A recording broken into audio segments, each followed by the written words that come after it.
Ladies and gentlemen, thank you for your patience in holding, and welcome to the Intuitive fourth quarter of 2020 earnings release. At this time, all of your participant phone lines are in a listen-only mode, and later there'll be an opportunity for your questions. If you'd like to queue up at any point during the presentation, feel free to press 1 followed by 0. Just a brief reminder, today's conference is being recorded. Now happy to turn the conference over to Head of Investor Relations, Philip Kim. Good afternoon, and welcome to Intuitive's fourth quarter earnings conference call. With me today, we have Gary Guthart, our CEO, and Marshall Mohr, our Chief Financial Officer. Before we begin, I would like to inform you that comments mentioned on today's call may be deemed to contain forward-looking statements. Actual results may differ materially from those expressed or implied as a result of certain risks or uncertainties. These risks and uncertainties are described in detail in our Securities and Exchange Commission filings, including our most recent Form 10-K filed on February 7, 2020, and Form 10-Q filed on October 19, 2020. Our SEC filings can be found through our website or at the SEC's website. Investors are cautioned not to place undue reliance on such forward-looking statements. Please note that this conference call will be available for audio replay on our website at intuitive.com on the latest events section under our Investor Relations page. Today's press release and supplementary financial data tables have been posted to our website. Today's format will consist of providing you with highlights of our fourth quarter results as described in our press release announced earlier today, followed by a question and answer session. Gary will present the quarter's business and operational highlights. Marshall will provide a review of our financial results. Then I will discuss procedure and clinical highlights. And finally, we will host a question and answer session. With that, I will turn it over to Gary. Thank you for joining us today. Our fourth quarter capped a year in which the pandemic challenged our customers and our business. It highlighted some core strengths for the company, introduced some obstacles to overcome, and triggered some changes for us. To put the year and quarter in context, let me first review some of the numbers. Procedures grew 6% year over year for the fourth quarter and 1% for the full year over 2019, resulting in approximately 1.25 million procedures in 2020. We placed 326 systems in the quarter, down from 336 systems in Q4 of 2019. For the full year, we placed 936 systems in 2020, down from 1,119 systems in 2019. Finally, revenue fell 3% in 2020 as the result of delays in surgical procedures as hospitals focused on treating COVID patients. Digging a little deeper, our core business remains healthy.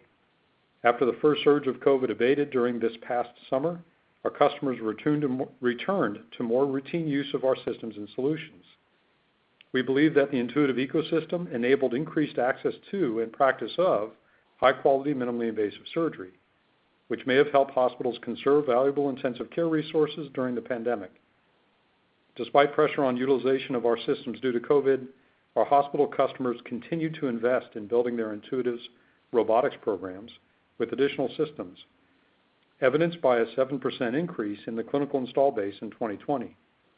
We saw committed customers strengthening their programs, likely due to their analysis of how well the Intuitive ecosystem satisfied their quadruple aim objectives: better outcomes, better care team experiences, better patient experiences, and lower total cost to treat per patient episode. Lastly, we believe our investments in our analytics programs have helped customers routinely analyze their performance, supporting their programmatic insights in the year. Our confidence in our core business and our long-term opportunity remains robust, in spite of near-term uncertainty, which is as follows.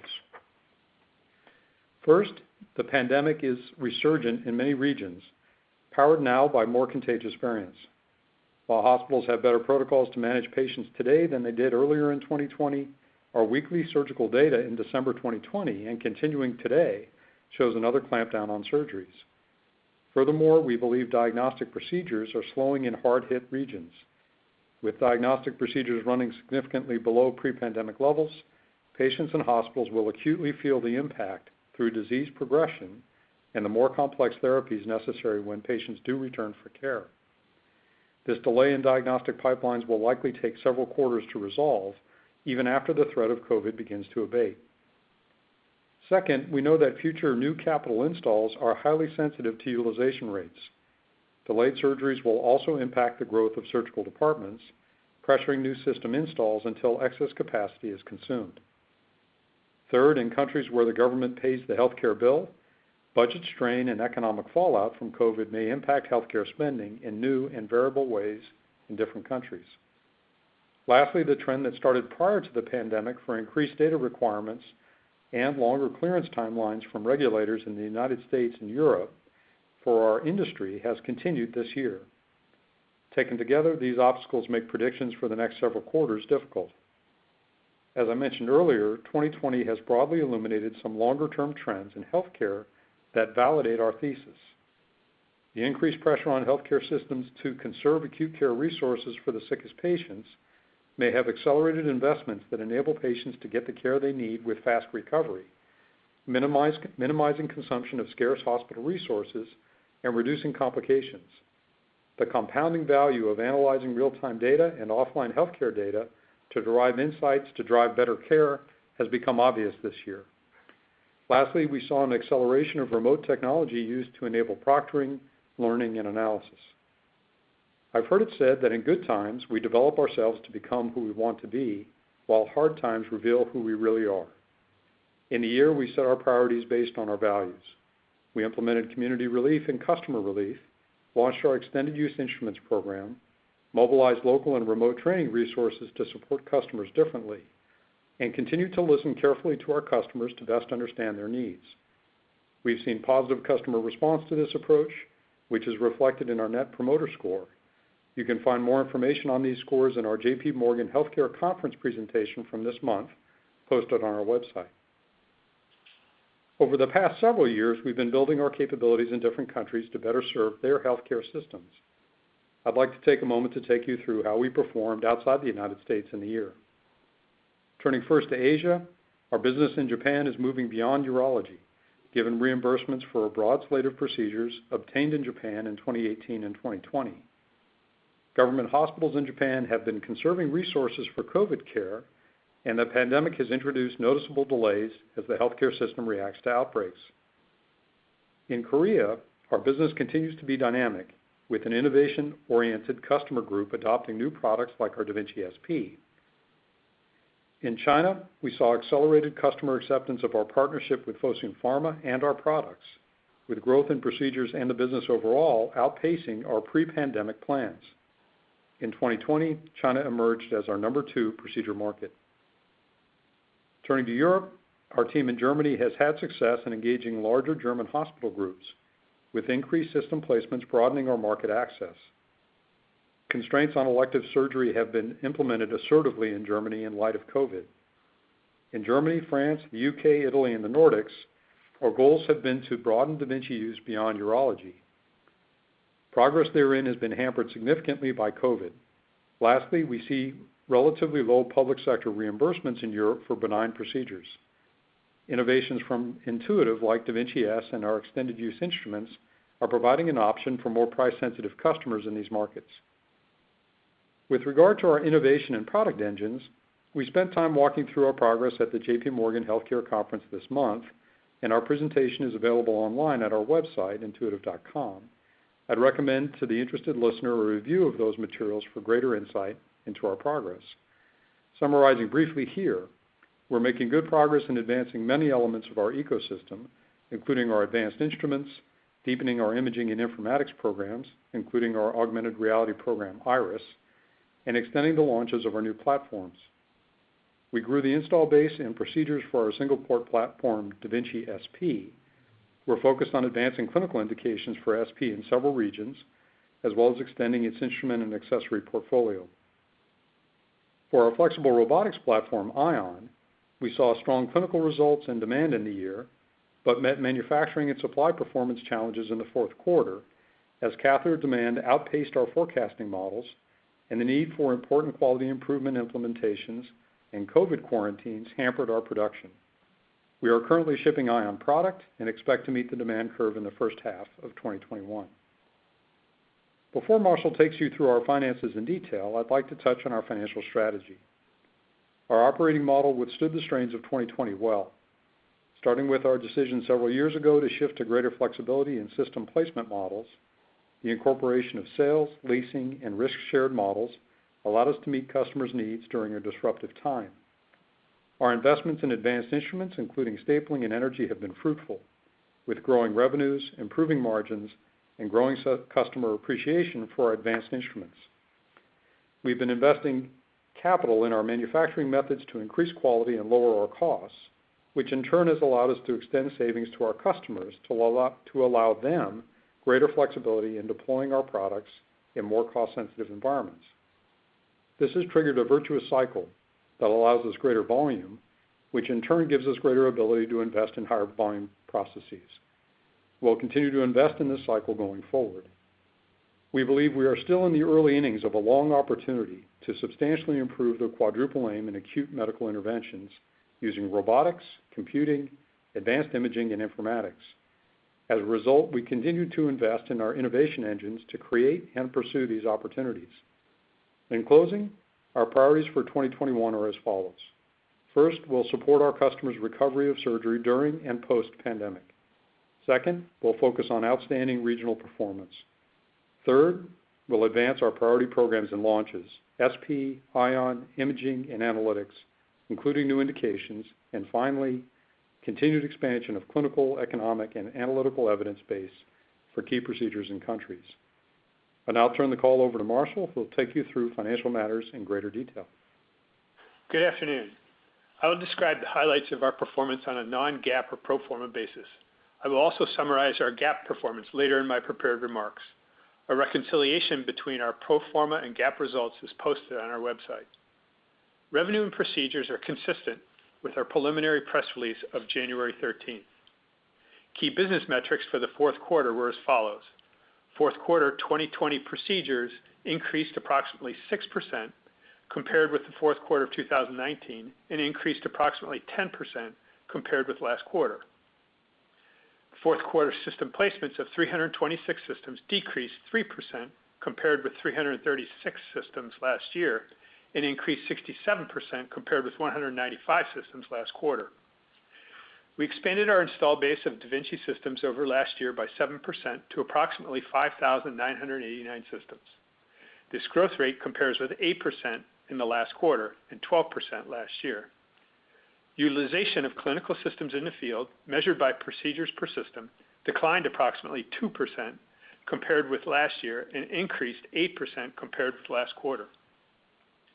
The impact of COVID on da Vinci procedures varied by region. Resurgence of COVID in parts of Europe had significant impacts on procedures, including in Italy, UK, Nordics, and France. While the impact of COVID on procedures in the Asia-Pacific region, including China, Japan, and Korea, was far less significant. In the U.S., fourth quarter procedure growth was impacted by the COVID resurgence, resulting in 5% year-over-year growth compared to 7% growth in the third quarter. The resurgence in the U.S. and Europe was more acute and had a greater impact on procedures late in the quarter, a trend that continued into January. The impact of a resurgence can be significant. For example, in California, the fourth quarter COVID resurgence turned a year-over-year da Vinci procedure growth in October of 8% to a year-over-year decline of 6% in December. We also believe that reduced diagnosis reflecting patient concern over COVID exposure has impacted certain procedures globally. This has had its most pronounced effect on prostatectomies. Despite the fact that hospitals are better equipped to handle COVID patients today compared to the outset of the pandemic, COVID-19 resurgences like those currently being experienced in parts of Europe and the US have challenged hospital care capabilities and have negatively impacted da Vinci procedures. In addition, delays in diagnosis and treatment of underlying conditions will also continue to negatively impact da Vinci procedures. Uncertainties in this COVID environment are not predictable, and the vaccine rollout and its impact on controlling COVID spread is also not predictable. Given these uncertainties, we are not providing procedure guidance at this time. Philip will provide additional procedure commentary later in this call. Fourth quarter capital placements exceeded our expectations, reflecting several factors. In certain cases, hospitals exhausted 2020 budgets and spend capacities. And in some cases, hospitals purchased systems in preparation for post-pandemic environment. We also experienced a higher level of trade-ins of SI systems for fourth-generation systems, reflecting hospital desires to standardize their fleet and to avail themselves to fourth-generation technology and lower-cost extended-use instruments. Looking forward, we see the following capital revenue headwinds. Utilization declined 2% year-over-year, resulting in excess system capacity at hospitals. We expect customers to fill existing system capacity before purchasing additional capital. Some of the fourth quarter capital placements reflected hospitals exhausting 2020 budgets. As budgets reset for 2021, hospitals could reduce their capital spend, particularly as COVID strains hospital profitability. We expect leasing to continue to increase as a percentage of overall placements. Macroeconomic conditions created by COVID could also impact hospital capital spending. And as we face competition in various markets, we may experience longer selling cycles and price pressures. Additional revenue statistics and trends are as follows. Total fourth quarter revenue was $1,329 million, representing a 4% increase from last year and a 23% increase from last quarter. Fourth quarter revenue benefited from U.S. customer stocking of extended use instruments and higher than expected system placements. Leasing represented 37% of current quarter placements compared with 35% last quarter. Fourth quarter placements included some larger IDN transactions where the IDN prefers purchase transactions. Excluding those transactions, leasing as a percentage of total placements would have been several percentage points higher. In an environment of COVID-19, as economic pressures increase, we anticipate more customers will seek leasing or alternative financing arrangements than reflected in historical run rates. Approximately half of the systems placed in the fourth quarter involved trade-ins, which is higher than the 40% last quarter and higher than the average over the last couple of years. Trade-in activity can fluctuate and be difficult to predict. Fourth quarter average selling prices declined to $1.43 million from $1.61 million last year and $1.55 million in the third quarter. The decrease relative to last year reflects a lower mix of systems placed in China and Japan and a higher proportion of trade transactions. The decrease relative to last quarter reflects a higher proportion of trade-in transactions and a higher mix of indirect market placements. We recognized $14 million of lease buyout revenue in the fourth quarter compared with $17 million last quarter and $34 million last year. Lease buyout revenue has varied significantly quarter to quarter and will likely continue to do so. Instrument and accessory revenue per procedure increased to approximately $2,060 per procedure compared with $1,910 per procedure in the third quarter of 2020 and $1,980 realized in the fourth quarter of last year. The entirety of the increase compared to the third quarter reflects U.S. hospitals stocking extended use instruments. We launched extended use instruments early in the quarter in the U.S. and mid-quarter in Europe. We will launch extended use instruments in other markets in 2021 and 2022, depending on regulatory requirements. Going forward, we expect customers to adjust their instrument buying patterns and reduce their inventory levels to reflect the additional uses per instrument. In addition, extended use instruments and lower instrument pricing will result in lower I&A revenue per procedure to Intuitive. The impact and timing of customer buying patterns and lower per-use revenue will likely begin to impact revenues in the first quarter, but will depend on customer inventory practices and procedure volumes. While we expect price elasticity associated with extended use instruments to enable greater penetration into available markets, that benefit will be delayed by COVID and otherwise will take time. 12 of the systems placed in the fourth quarter were SP systems reflecting continued measured rollout of SP and the impact of COVID-19. Our install base of SP systems is now 69, 8 in Korea and 61 in the U.S. Our rollout of the SP surgical system will continue to be measured, putting systems in the hands of experienced da Vinci users while we pursue additional indications and optimize training pathways in our supply chain. We expect to initiate first cases associated with a U.S. colorectal clinical trial this quarter. We placed 4 Ion systems in the quarter, bringing the install base to 36 systems.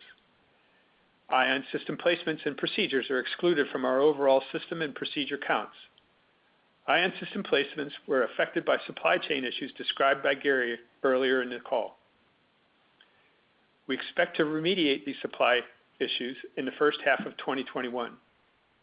Our rollout of Ion will continue to be measured while we optimize training pathways in our supply chain. Procedures under the PRECISE study are expected to complete in the second quarter of 2021. Outside the U.S., we placed 130 systems in the fourth quarter, compared with 140 in the fourth quarter of 2019 and 79 systems last quarter.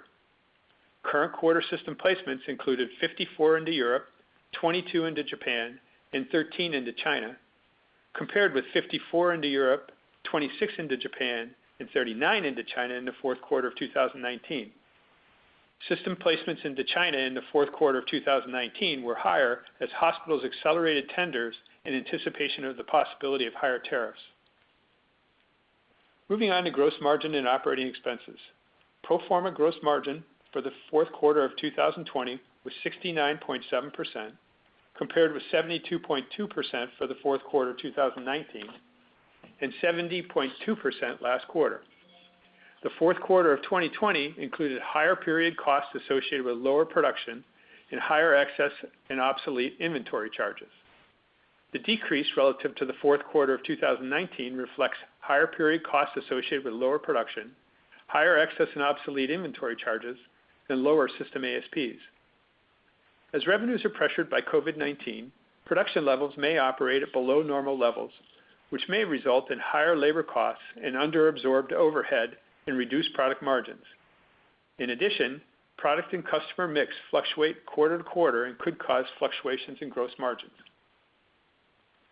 Pro forma operating expenses decreased 6% compared with the fourth quarter of 2019 and increased 11% compared with the third quarter of 2020. The fourth quarter of 2020 includes a $25 million contribution to the Intuitive Foundation, compared with a $5 million contribution in the fourth quarter of 2019 and no contribution last quarter. Fourth quarter operating expenses continued to reflect reduced spending on activities directly impacted by COVID-19, including marketing events, travel, and in-person training, as well as lower variable compensation. These costs will naturally increase as the impact of COVID declines.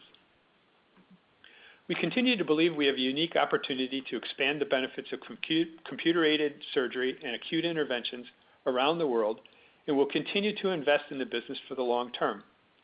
During this period of COVID, we continue to invest in product development activities, including informatics, advanced imaging, advanced instruments, and our Ion and SP platforms.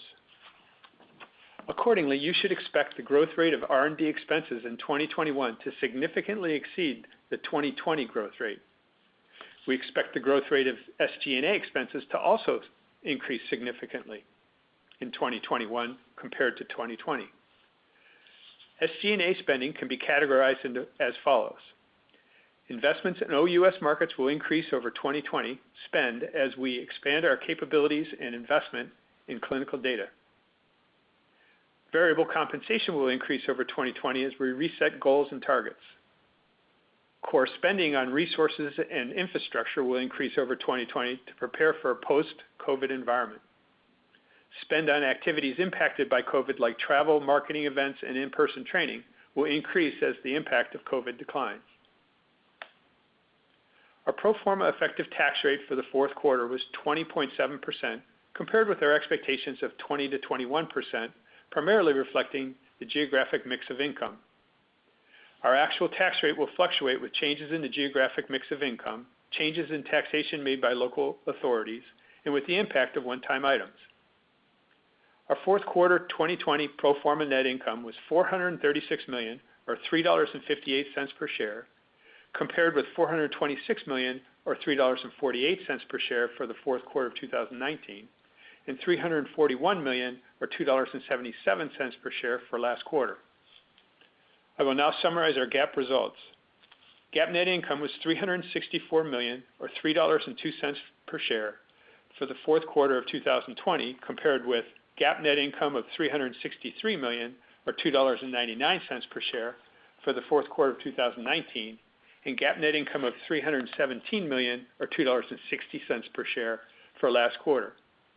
The adjustments between pro forma and GAAP net income are outlined and quantified on our website and include excess tax benefits associated with employee stock awards, employee stock-based compensation and IP charges, amortization of intangibles and acquisition-related items, and legal settlements. GAAP net income for the fourth quarter and third quarters of 2020 also included pre-tax gains of $4.7 million and $61.7 million on our investments in private entities resulting from our purchases of certain technologies. The EPS impact of these gains, net of tax, was 3 cents per share in the fourth quarter and 39 cents per share in the third quarter. These gains are excluded from our pro forma results. We ended the quarter with cash and investments of $6.9 billion, compared with $6.4 billion at September 30, 2020, and $5.8 billion at December 31, 2019. The increase in cash in the fourth quarter reflected cash from operations, a reduction in inventory and overall working capital, and stock exercises. We repurchased $34 million of shares in the quarter with an average price of $661.10 per share. And with that, I'd like to turn it over to Philip, who will go over our procedure performance. Thank you, Marshall. Our overall fourth quarter procedure growth was 6% compared to 19% growth during the fourth quarter of 2019 and 7% growth last quarter. Our Q4 procedure growth was driven by 5% growth in the U.S. and 11% growth OUS. Resurgences of COVID in the U.S. and Europe impacted our growth rates in the quarter, and we saw procedure growth rates decline as the quarter progressed, particularly late in the quarter. With respect to key contributors to growth, overall procedures in China and bariatrics in the U.S. were the largest drivers of procedure growth in Q4. In the U.S. within general surgery, bariatrics, chole, and hernia were the largest contributors to procedure growth within the quarter. Bariatrics may be benefiting from certain patients prioritizing weight loss, as obesity is a significant COVID risk factor. In addition, we continue to receive positive reviews of our Short-Form 60 stapler, which provides surgeons an optimized robotic toolset and feedback for bariatric procedures. In China, procedure growth accelerated as new systems installed under the quota began to provide additional capacity for incremental growth. Q4 China procedures had broad-based growth in urology, thoracic, general surgery, and gyn-oncology. With respect to our more mature procedure categories in the U.S., Q4 gynecology procedure growth was up, reflecting growth in cancer procedures, partially offset by declines in benign procedures. On a worldwide basis, DVP procedures in the fourth quarter declined year over year and had similar trends as we described last quarter. COVID is impacting the diagnostic and patient pipeline related to DVP. Now, turning to the clinical side of our business. Each quarter on these calls, we highlight certain recently published studies that we deem to be notable. However, to gain a more complete understanding of the body of evidence, we encourage all stakeholders to thoroughly review the extensive detail of scientific studies that have been published over the years. Doctors Clark A. Wilson and Jihad Kaouk from the Cleveland Clinic and colleagues in a paper published in Urology described their experience evaluating robotic-assisted radical prostatectomy with da Vinci SP through an extraperitoneal approach and enhanced recovery protocol for same-day surgery. 60 subjects with organ-confined disease underwent an SP procedure, with no patients requiring conversion to another approach. Median length of stay for all patients was 4.2 hours. 75% of all patients enrolled were discharged on the day of surgery, and 96% of patients discharged within 24 hours, when excluding those either with surgery after 6 p.m. or with pre-planned admissions due to patient preference or significant comorbidities. The authors concluded a robotic-assisted radical prostatectomy with the da Vinci SP system and extraperitoneal approach can be performed safely and reproducibly as a same-day surgery. This publication adds to the number of early studies around the emerging SP technology, demonstrating encouraging results within robotic-assisted radical prostatectomy as a same-day surgery and acceptable perioperative, functional, and short-term oncological outcomes in the hands of experienced surgeons for the appropriate patients. We look forward to the growth of the body of evidence around da Vinci SP. Lastly, we'd like to highlight that our second annual sustainability report will be available after the call on our investor relations website. That concludes our prepared comments. We will now open the call to your questions. Ladies and gentlemen, if you'd like to place yourself in queue for a question, please press 1 followed by 0 now. If you are using a speakerphone, it may be helpful to lift the handset before pressing those number keys. But once again, please press 1 followed by 0 for a question immediately. First, we go to the line of Amit Hazan with Goldman Sachs. Your line is open. Oh, thanks very much. Hey, good afternoon, everyone. I thought maybe I'd first go to your comments in general on hospital capital spending and maybe try to reconcile some of them. And I think if you go back to last week, you cited hospitals with 7+ systems were up strongly, and here you're still citing lower utilization as the key headwind. And so I'm just wondering, are you otherwise seeing a skewing towards newer customers, and just trying to get my hands around? I have to imagine it's complicated and hospital systems are different, but how much more color you can provide around kind of some of these different data points that you've provided? Yeah, I think what you saw. Go ahead. Why don't I jump in, Marshall, and then I'll kick it back to you. Amit, thanks for the question. What we were talking about earlier in the month here, we think there's some budget flushing that happened at the end of 2020. How strong that will be into 2021, did they pull forward spending that would otherwise normally have been in 21? Hard to say. Having said that, if you look at where we were winning relative to other priorities, even if there is some budget pull forward, large customers that already had robotics programs were expressing confidence with us, which we think is a positive.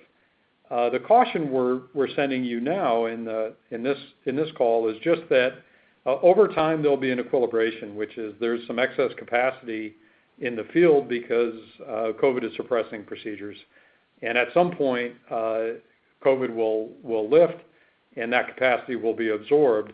Some folks will invest ahead, getting ready and being able to work on backlog, and others will be conservative and wait till they consume that capacity.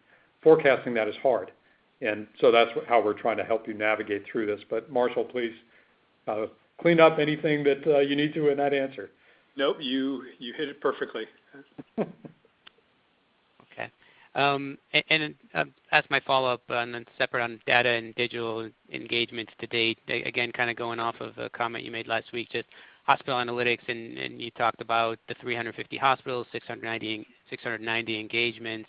And just wondering how much more color you can give on that in terms of how much of that is that programmatic variety that you talked about that won't necessarily be monetized versus something that could either improve outcomes or reduce costs and potentially be monetized. Just any color around those early engagements would be helpful. Thank you.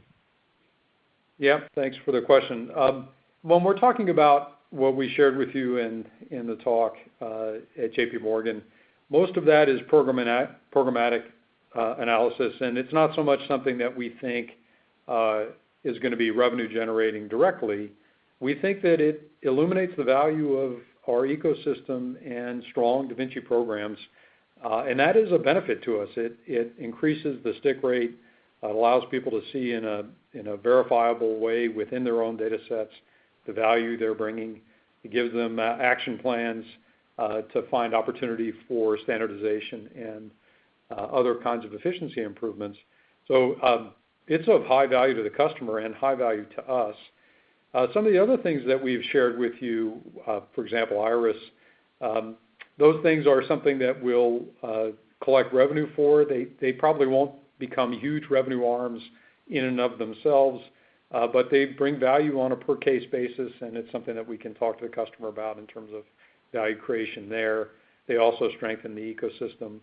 So I think for shareholders who are asking the question, hey, when does informatics and machine learning create a revenue arm of its own? I'm not sure that's the right question. I think that analytics and informatics power the ecosystem as a whole. We're pretty agnostic as to how we get paid for that. If we get paid for that through increased utilization, wonderful, that works great.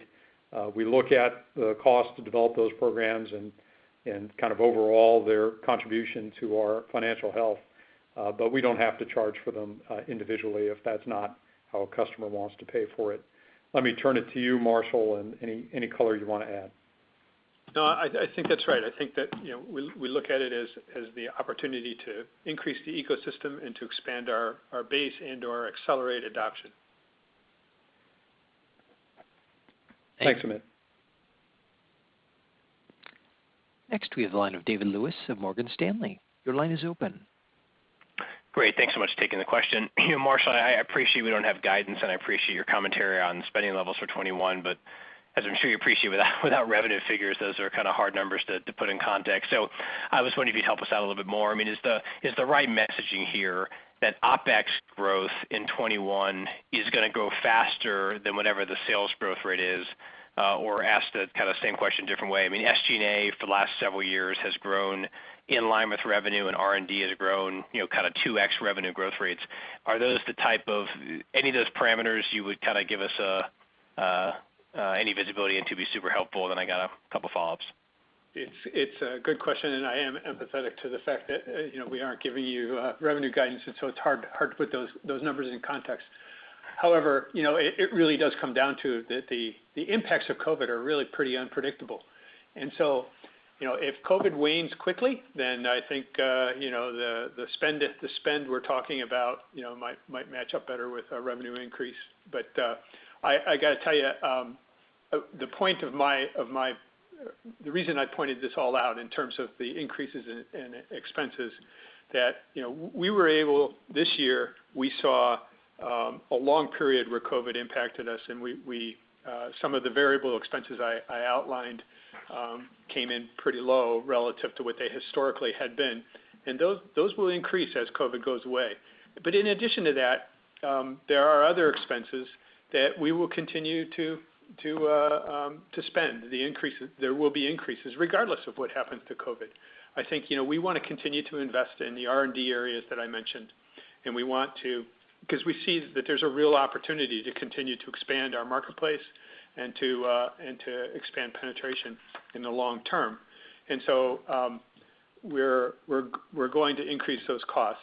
I know I haven't given you what you're looking for, but it's just a very difficult environment to predict revenue and procedures at this point. Okay, and then just maybe two quick follow-ups, one easier to answer than the other. Just in terms of volumes, obviously, fourth quarter was more similar to third quarter, and generally speaking, the message from most corporates last week was that first quarter is going to be at fourth quarter, if not frankly a little worse. I just wonder if you'd sort of comment on sort of what you're seeing from the procedure environment here in the first quarter, and then just secondarily on the extended use program. Obviously, we saw kind of a bolus on revenue per procedure this particular quarter as hospitals didn't change inventory patterns. Are you seeing any evidence, I know it's hard in COVID, that it's driving higher demand, the extended use program driving higher demand? And when would you expect those revenue per procedure numbers to begin to reverse? Is that as early as the first quarter or probably more likely middle part of the year? Sorry for both questions. Thanks so much. Yeah, so the first part of your question was Q1 volume update. Yeah, Q1 volume. I made the comment that as we went through the quarter, the resurgence became more acute and it had a greater impact on procedures. And so I gave the California example of where you go from growth in October to reduction in December. That should be an indication of the level of sort of impact it can have. And then I also made the comment that we saw the trends at the end of the quarter continue into January. So I think you said that other companies are saying the Q1 could be worse. It could be, but again, we're not going to try to predict exactly where it's going to come out given the uncertainties around it. But it's clear coming into the quarter, it was at the bottom end of what was going on in Q4. As far as extended use instruments go, we launched it in the U.S. at the beginning of the quarter, and in Europe in the middle of the quarter. About 3/4 of our customers are now acquiring extended use instruments. They're starting to be used on procedures. It's really hard for us to predict, exactly when we'll start to see, the benefits of those extended use instruments in terms of elasticity and price elasticity. And it's certainly going to be confounded by COVID. So I think it'll take time. I think it's going to take a while before we start to see that. Sometimes you have to point out the benefits to the hospital. You have to sell it a little bit. And I just think, we'll be patient about it.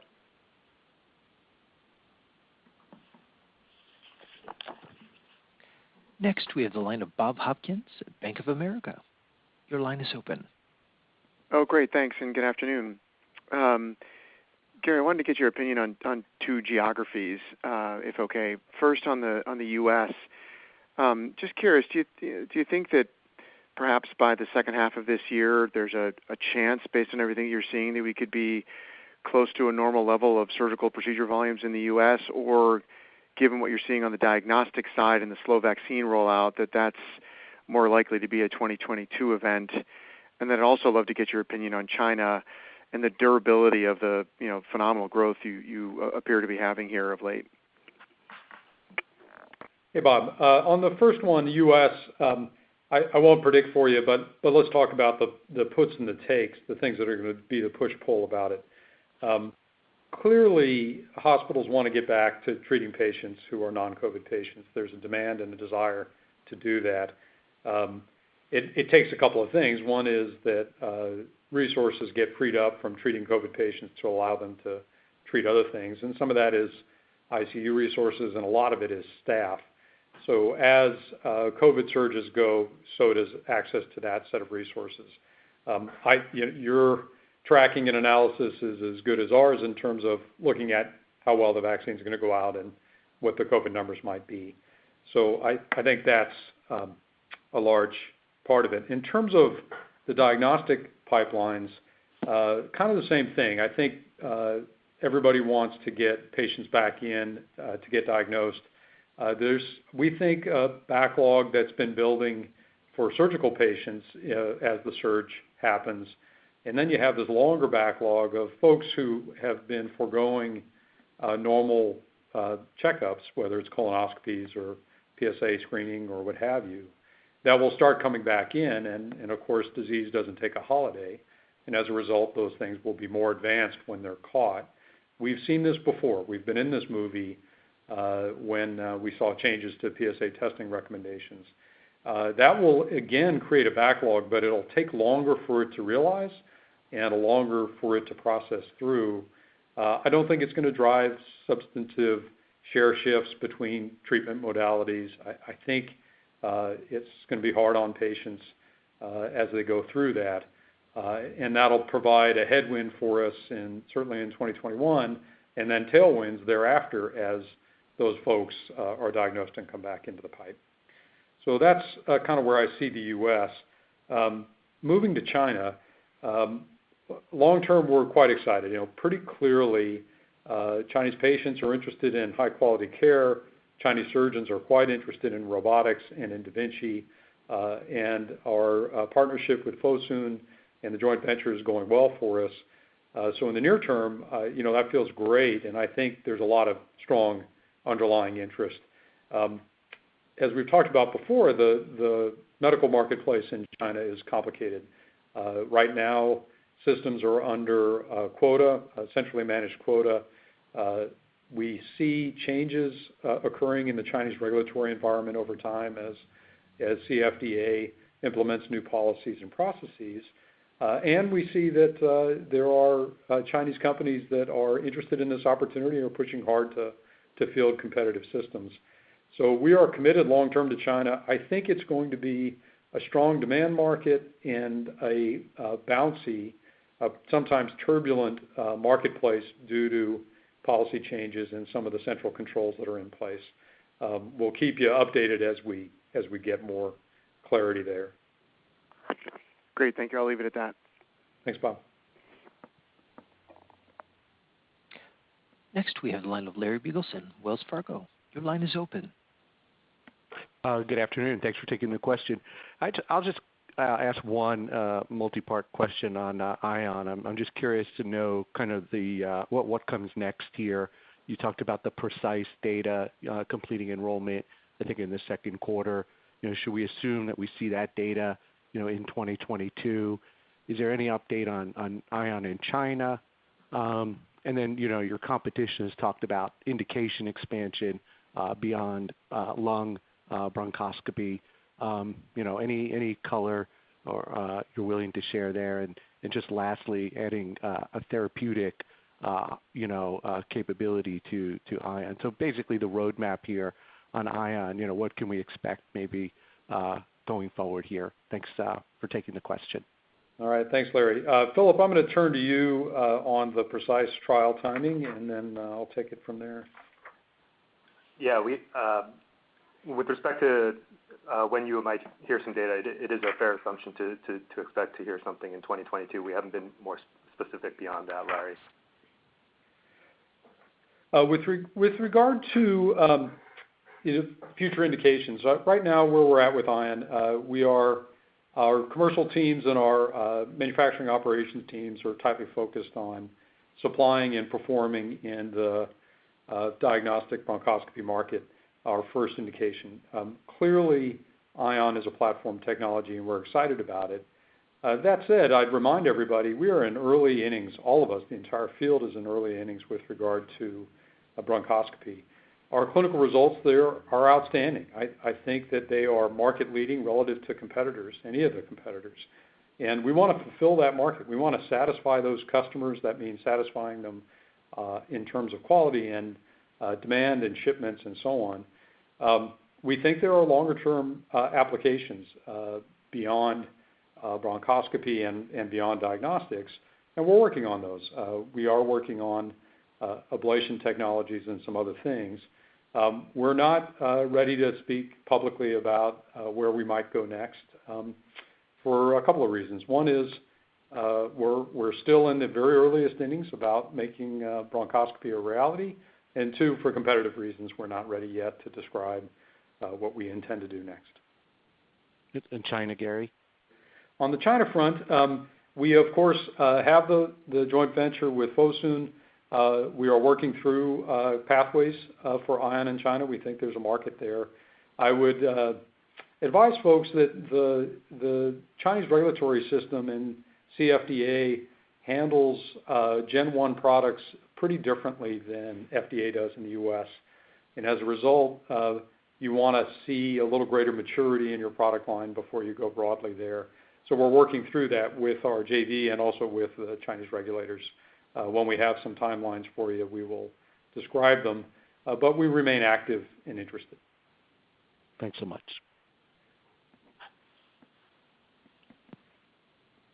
Next, we have the line of Tycho Peterson, J.P. Morgan. Your line is open. Hey, thanks.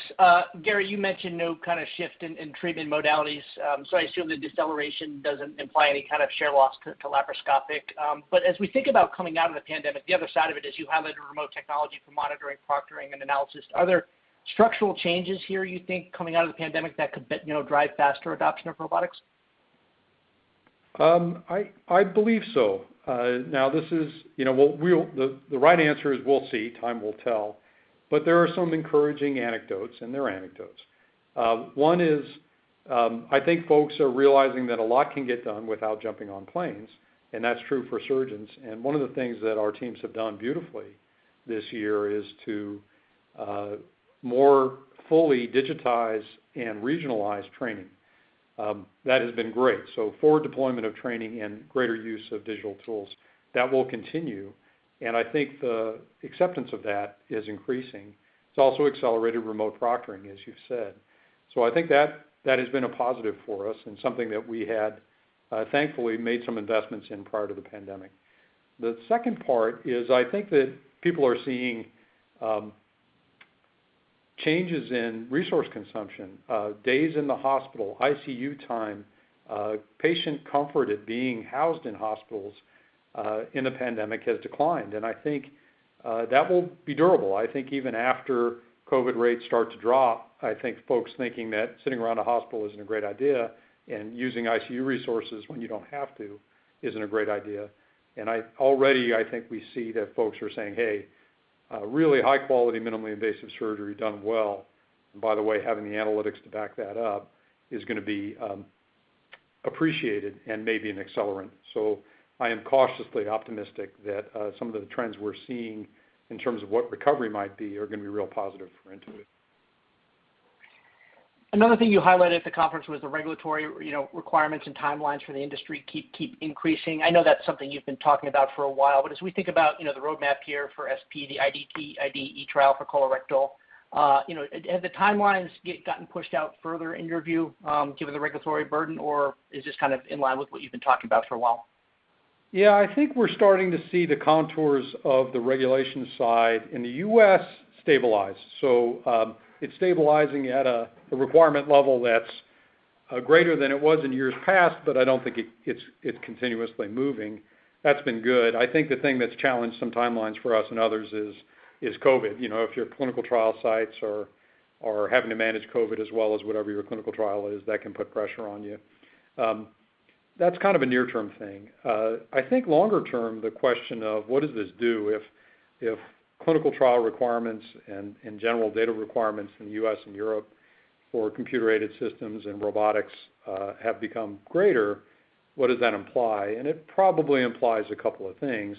One is that systems in the market are likely to stay in the market a little longer because it's just extended timelines for innovation. I think the other thing is that it probably resequences when you see different products where in the world, because some healthcare systems, Korea being notable, are allowing innovative products into their systems a little more quickly, and other ones are becoming a little less so. So for a company like us, you'll see increased investment in headcount and in resources for clinical and regulatory staff, and you'll see a reordering of where we go with new innovations over time. You'll probably see for the industry, platforms sit a little longer. That probably benefits incumbents a little more than it does insurgents. Great. And then one last one on the extended use rollout. You did Europe recently, U.S. last quarter. Is there a next step to the process? Are you going to do it in Asia? And any reason the elasticity would be different in any of the geographies in your view? Marshall, why don't you take that first? Sure. The rollout into other parts of the world will depend on the regulatory timelines. As you could imagine, in China, it'll take a long time. In some of the other markets, it might be a little bit quicker. I don't have a complete roadmap of every country, but yes, Asia Pac is absolutely on our mind, and we'd like to get them out to our direct markets in Asia as soon as possible. As far as the impact on elasticity, we did two things in the United States, if you recall. We modified we obviously launched extended use instruments which lower the cost of care for hospitals, but we also, simultaneous with that, lowered the price of a few select instruments that are used typically in benign lower acuity procedures like cholecystectomy, benign hysterectomies, and inguinal hernias.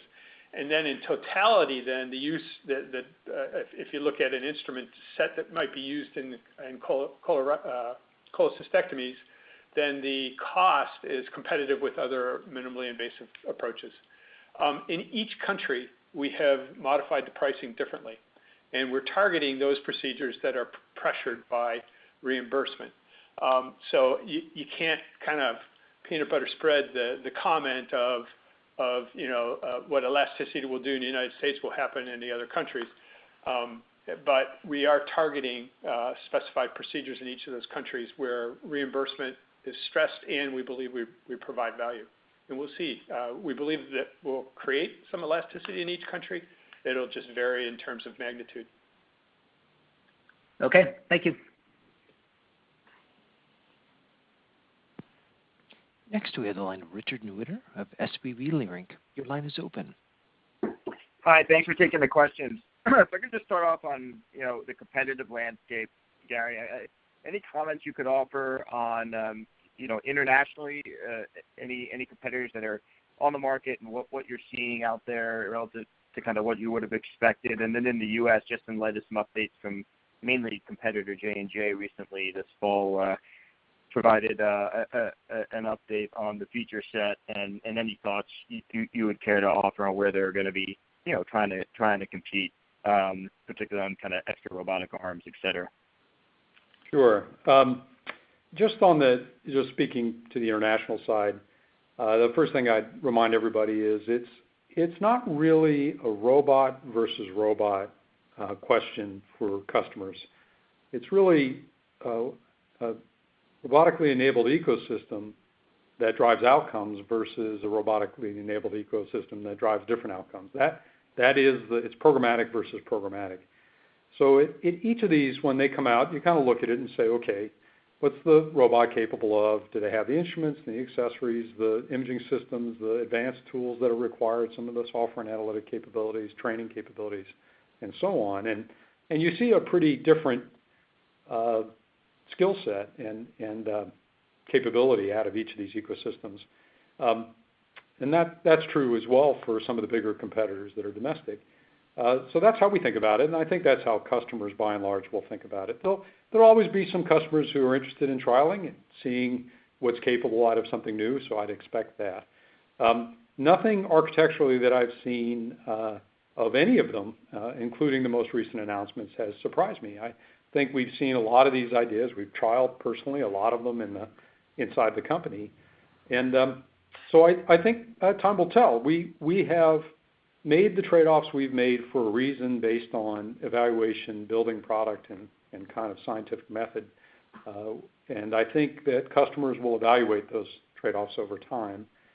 We've also seen the idea that some of the bigger players want to bundle, that they're going to put all these things together, maybe lower the price of capital and try to throw some other things in to see if they can entice folks.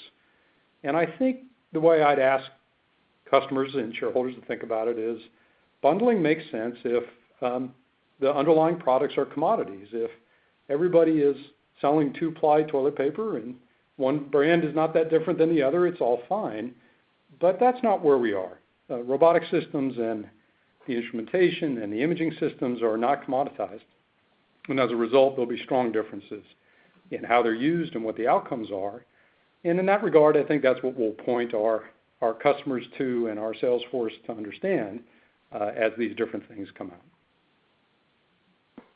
Got it. And if I could just have one more follow-up on the capital environment and the discussions that you're having. You know, as you talk to institutions as they think of their 2021 budgets, I'm curious, one, are they kind of thinking of a 2-year budgeting process, or is it any different than the way they've approached their budgeting in the past in the wake of COVID? And then maybe 2, is the, what signs are they saying they're going to look for to kind of get back to you, to have confidence to go and make the purchase, with the uncertainty that still exists? Thanks. Marshall, why don't you kick off that answer, and I'll add a little when you're done. Yeah, I think the first part of your question, what are they doing from a budget perspective? I don't have enough insight to be able to answer the question well. We said that we believe that they'll go through a reset, of course, for 2021. I don't know if they'll have the same level of spending they did. We believe that there is financial pressure on the hospitals, on a number of the hospitals as a result of COVID. So there's the possibility that 2021 budgets will be will be smaller than they were in 2020. But I don't have great insight to that. Yeah, I think the thing I would point to that I think is kind of a economics question for everybody, is just going to be something to look at, is they will make their estimates as to how fast folks will return and whether they want to accelerate so that they have capacity available for dealing with a backlog. I think that will differ by hospital group. So some folks will have the capital capacity to lean in and see this as an opportunity to deepen their exposure or their presence in market. Others will feel conservative and will want to wait and see. So I do not think it's going to be a one-size-fits-all in terms of how they do their financial planning. That was our last question. So I'll conclude from here. In closing, we can continue to believe there's a substantial and durable opportunity to fundamentally improve surgery and acute interventions. Our teams continue to work closely with hospitals, physicians, and care teams in pursuit of what our customers have termed the quadruple aim: better, more predictable patient outcomes, better experiences for patients, better experiences for their care teams, and ultimately a lower total cost of care. We believe value creation in surgery and acute care is foundationally human. It flows from respect for and understanding of patients and care teams, their needs, and their environment. Thank you for your support on this extraordinary journey. We look forward to talking to you again in 3 months. And ladies and gentlemen, that does conclude the presentation for this afternoon. Again, we thank you very much for all of your participation and for using our teleconferencing services. You may now